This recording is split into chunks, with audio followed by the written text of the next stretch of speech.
BBC was launched in 1922, originally called the British Broadcasting Company. As its success grew, other channels and outlets followed, such as the World Service in 1932 for English speakers across the British Empire, although this was done with low expectations. The Director General, Sir John Reith, said in the first programme broadcast by the World Service, "Don't expect too much in the early days. For some time we shall transmit comparatively simple programs to give the best chance of intelligible reception and provide evidence as to the type of material most suitable for the service in each zone. The programs will neither be very interesting nor very good." Now, depending on where you sit with the BBC, you may feel like this is as appropriate now as it was then. But actually, this is all highly significant in terms of what the BBC can offer institutions like the Premier League right now, and what sets it apart, still, from other media outlets. The Premier League, on the other hand, was formed in 1992, with slightly better PR, and has also gone on to be a leading force around much of the world. However, despite being on different trajectories right now, the Premier League is also at something of a crossroads. There continues to be big investment from the Middle East, particularly Saudi Arabia, and perhaps more pressingly, the threat of a European Super League is still churning away in the background. I have touched on this in other videos. While this is perhaps not so noticeable, it would be difficult for the average person, particularly those living in Britain, to have not noticed that the BBC is in a tight spot right now, squeezed by an influx of streaming services that offer better shows at affordable prices, spiralling sports costs for which they cannot compete unless protected by the government, and a young population increasingly indifferent to its existence.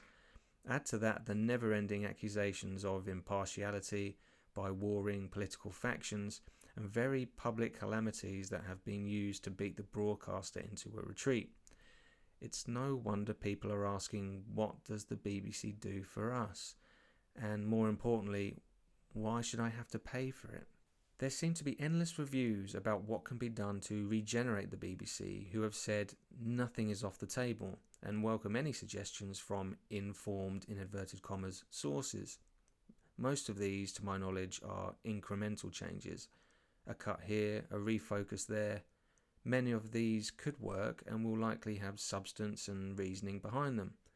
But one cannot help think that actually it is going to take something more radical by the BBC and also the British government to get the broadcaster back to the front of the pack.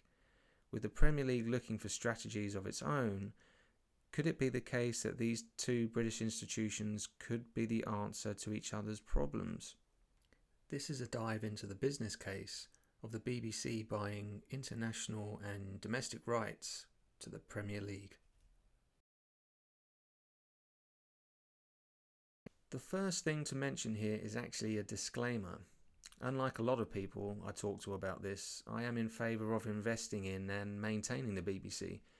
While I understand that many think it has had its day, and there is a lot of evidence for that, I fear that the void that is left by its disappearance would be filled by the highest bidder, accountable only to its commercial backers. While it is far from perfect, it is, I believe, something that would be missed when it is gone, and unable then to be brought back. But this argument and counter-arguments to a point are quite irrelevant, as there are some fundamental reasons why the government would never allow a dismantling of the BBC, which is still, it should be said, the world's biggest broadcast company. For example, through channels like the BBC World Service, Britain supplies probably the most trusted or perhaps relied upon news service in the world by some distance, reaching a staggering 364 million people each week. The soft power Britain garners from this could never be replaced. This aspect alone makes the BBC one of the jewels in the British crown, in a very real and practical sense. A quote from the House of Lords Communication and Digital Committee states, "Discussions on funding have too often become locked in a binary for or against licence fee debate. This is unhelpful. Our inquiry sought to move beyond this impasse and set out clearly the complexities and consequences of changing the funding model. So this all begs the question, if the government does indeed intend to keep the BBC, what does it need to do? The committee's report also went on to say these things. The concept of universality remained central to the BBC but suffered from a lack of clarity. The committee said it does not necessarily mean delivering everything for everyone across every platform, or that everyone must pay the same. The international role of the BBC was essential and even more important in an era of declining press freedom and rising authoritarianism.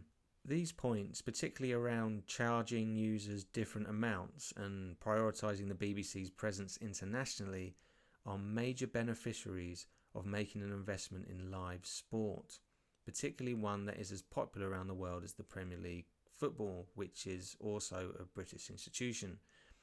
And it is here where an opportunity lies.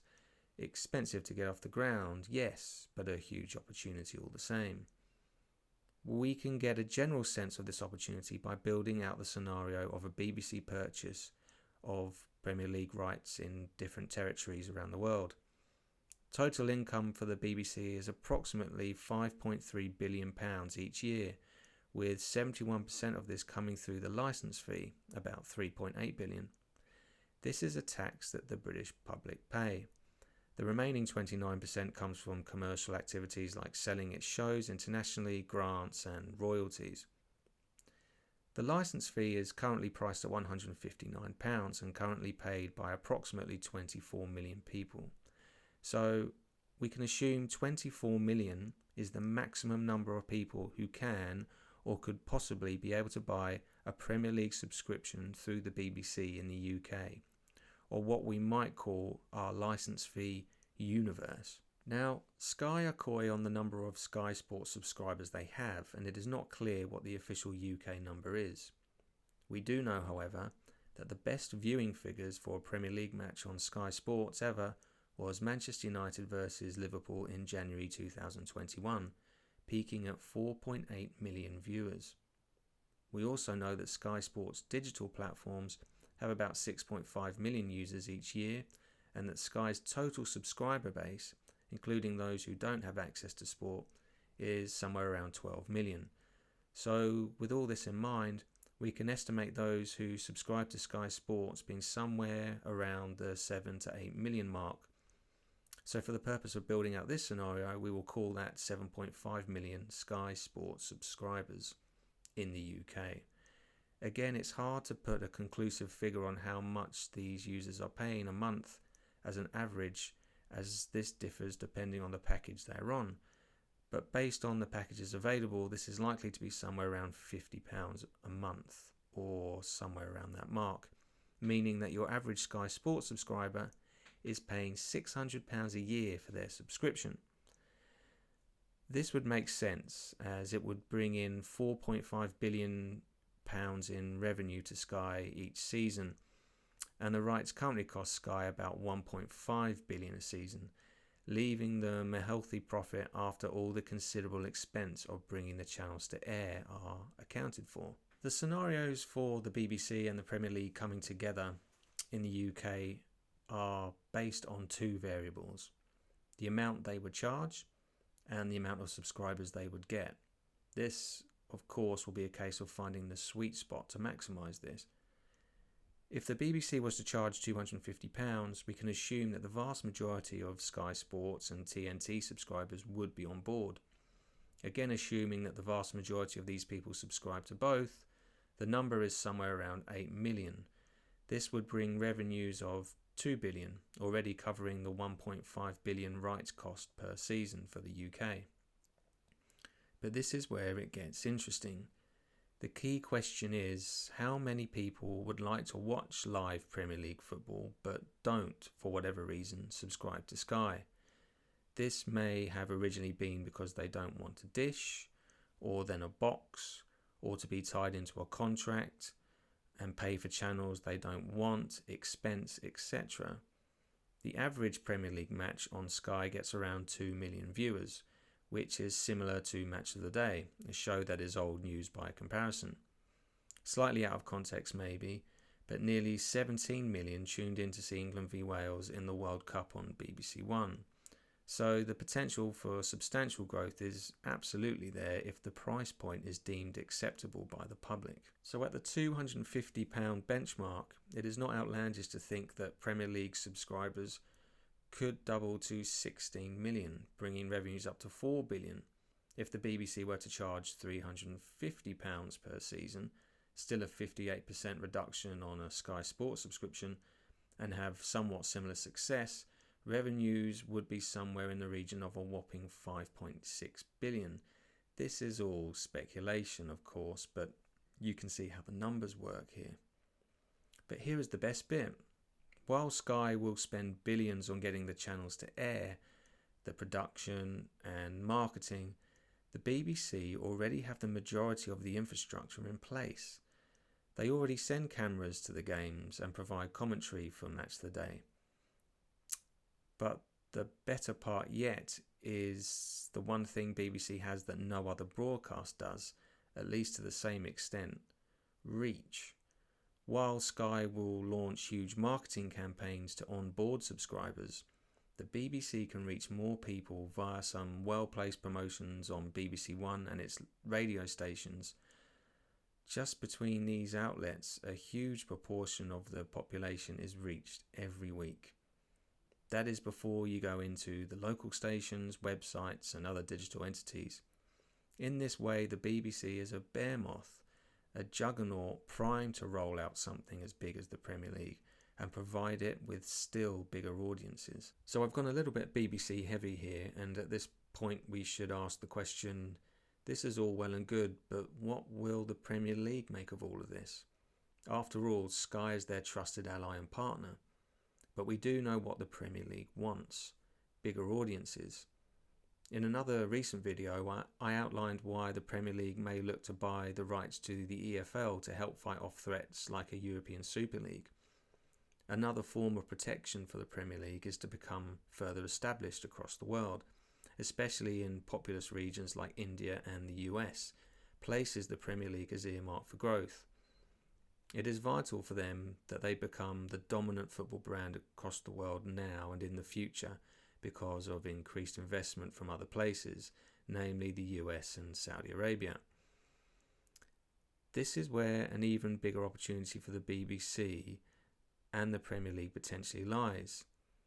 The BBC would have a number of options to roll the live games out across the world, mixing and matching these as appropriate. One way, for example, may be to broadcast via the BBC iPlayer and charge a subscription fee for those viewing outside the UK. Again, we can do some quick maths behind this kind of model. The broadcast rights for the Americas, which is 35 countries, are currently valued at $590 million, meaning if you charged $15 a month to view the Premier League, you would need just under 3.3 million subscribers to break even from a population of just over 1 billion people. In mainland Europe, rights are currently worth $790 million or 718 million euros, meaning at 15 euros a month, you would need approximately 4 million subscribers from a population of approximately 618 million to break even. Also in a previous video, I covered how the Premier League is weighing up its options to go D2C or direct to consumer in some parts of the world by cutting out the broadcasters and selling the games directly to fans via their own streaming service. If the iPlayer was able to offer Premier League games for a fee, it would be a fantastic yardstick for the Premier League to gauge if and when certain territories were ready for a Premier League direct-to-consumer streaming service. We have seen this type of thing before with Sky, who launched Now TV to run alongside the traditional Sky offering, knowing that as more people migrated to contractless streaming services, it would be Now TV that picked up the pieces rather than someone else. In effect, they created a silo for their customers to migrate from and to. The BBC, in effect, could use its linear channels to air the games and also offer a pay-per-view option via the iPlayer. This is possible because the BBC runs commercially driven linear channels outside of the UK, meaning they can sell advertising on these channels, which would likely be a good option in many territories where the domestic leagues are extremely popular, like in Brazil and Mexico. In territories such as the US, where audiences are now topping 1 million viewers for the first time, the domestic leagues are not so well established, leaving the door open for the Premier League to become the focus. This is another reason why the US and India are high priority targets for the Premier League's expansion plans, as they have leagues which could never reach the heights of the Premier League domestically. But if we dig a little deeper into the two crucial markets where the Premier League needs to grow, India and the US, we can see a clearer picture of the synergies that are potentially available for the two institutions. We can also see particularly how strong the BBC's infrastructure, reach, and brand recognition is in these territories. In an article published by brandequity.com, it states the following: India, where BBC News now operates in 9 languages, has become the top overseas market for BBC News, as the broadcaster recorded a 13% rise to 50 million viewers as per the global audience measure. It also goes on to say 3 countries, India, Kenya and the USA, have seen the most impressive gains since 2018. The USA has become the 3rd largest market overall with 38 million. In an article titled BBC News Outperforms Most Domestic News Brands in India from the BBC Media Centre, it goes on to mention, as per the Reuters Institute Digital News Report 2021, BBC News in India reaches more people weekly, holding the 3rd highest weekly usage online, and it's in the top 5 amongst the TV, radio and print category. Audiences in India are now turning to trusted brands, and BBC News is one of the top 4 leading news brands. This is a fantastic foothold for the Premier League to benefit from and achieve increased reach in a territory which will become increasingly important to the future of the organisation. Likewise, in the US, BBC America is available in approximately 90 million US households. That is equivalent to 87.8% of all citizens with pay TV. It is somewhat ironic that while the citizens of the UK question the relevance and objectivity of the BBC, it is exactly these things which are boosting its popularity and goodwill in huge countries like the US and India, where more questionable news and media sources are emerging on an almost daily basis. This is summed up from an excerpt from an article published in theliberalpatriot.com. UK audiences may disagree about the perceived political leanings of the BBC, and conservatives and liberals may disagree about some of its content choices, but you'd be hard-pressed to say the BBC in America does the bidding of either Democrats or the Republicans.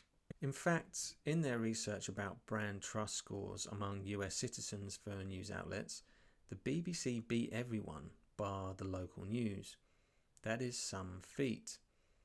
But you may be sitting there asking the question, yeah, but can the BBC really garner more influence in the States than NBC or Start Sports and Hotstar in India?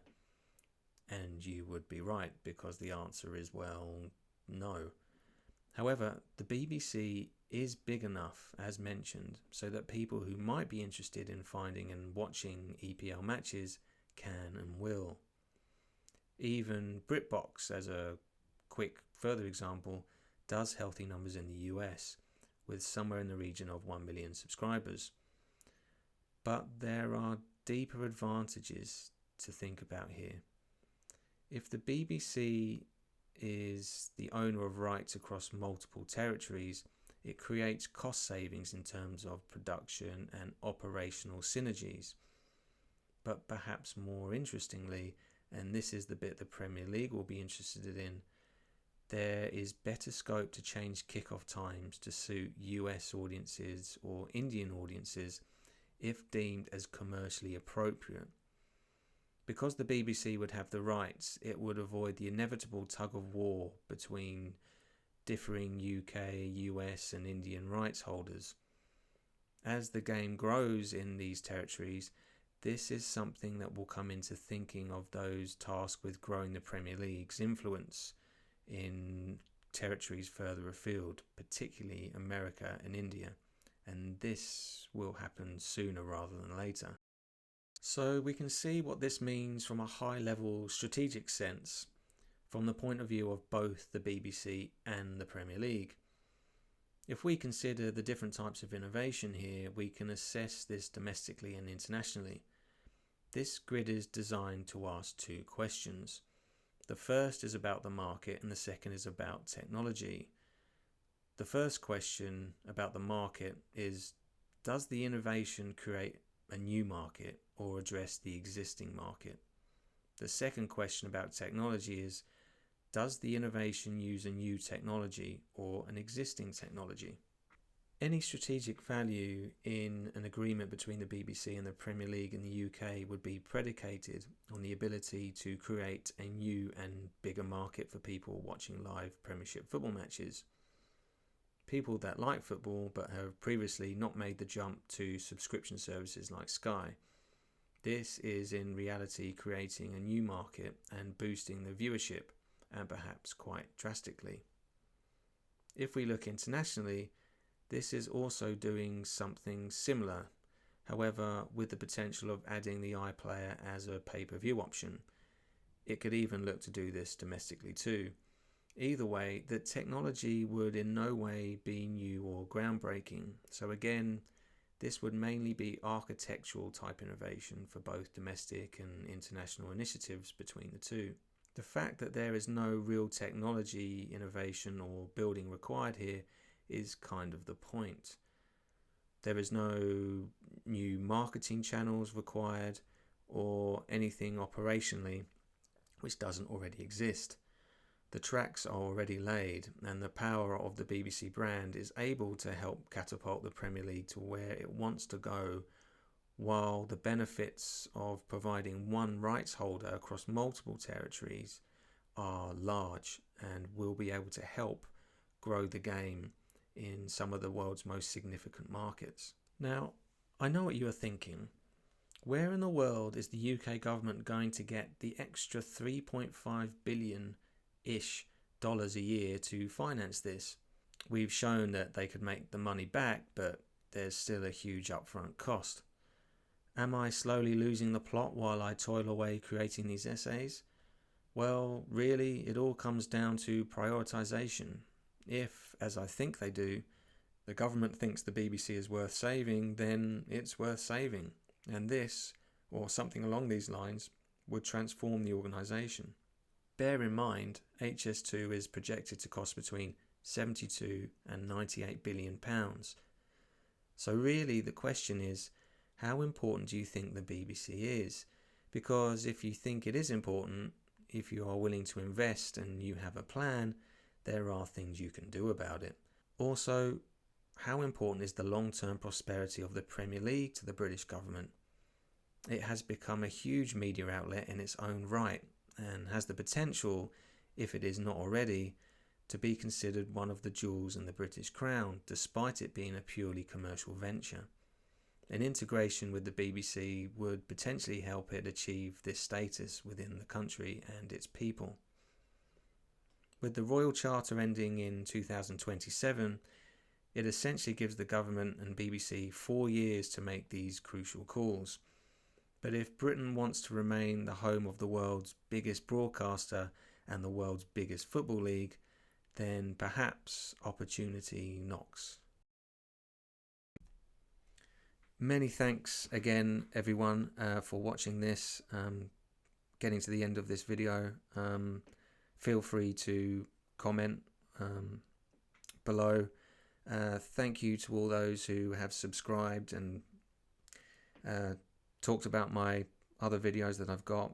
If you haven't seen them, please feel free to go and have a look. Your viewership is really, really appreciated, and I will be back soon with another one. See you next time. Thanks.